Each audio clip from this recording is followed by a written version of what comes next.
Steve Chadwick, your mayor. We had a council meeting last night and it was a very positive event and constructive.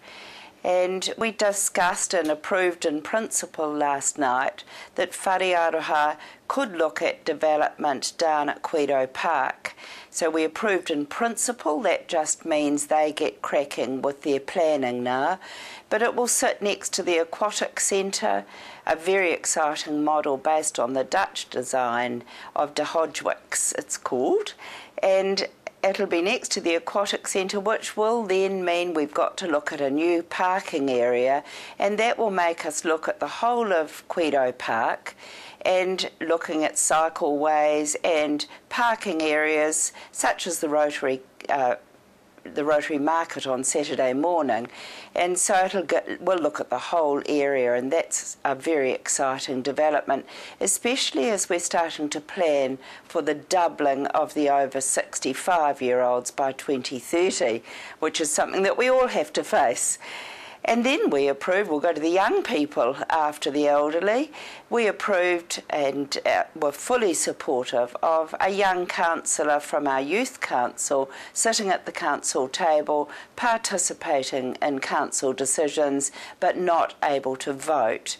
So there will always be at every council meeting now the opportunity for a youth perspective to come in from the youth council, and they'll learn about how decisions are made. So that's a real first for this council too. Then we heard reports back from portfolio leaders, and so this work is starting to commence.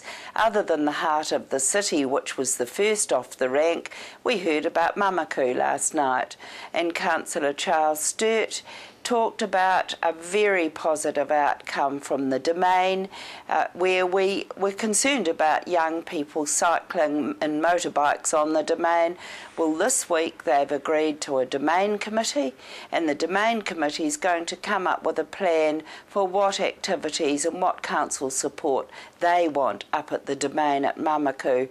So that's a community-led solution rising out of a problem that we had in one of our outlying parts of the district. So great news to see that that's got moving, and they feel part of the great planning for their needs for the future up till 2030. So it was a constructive meeting.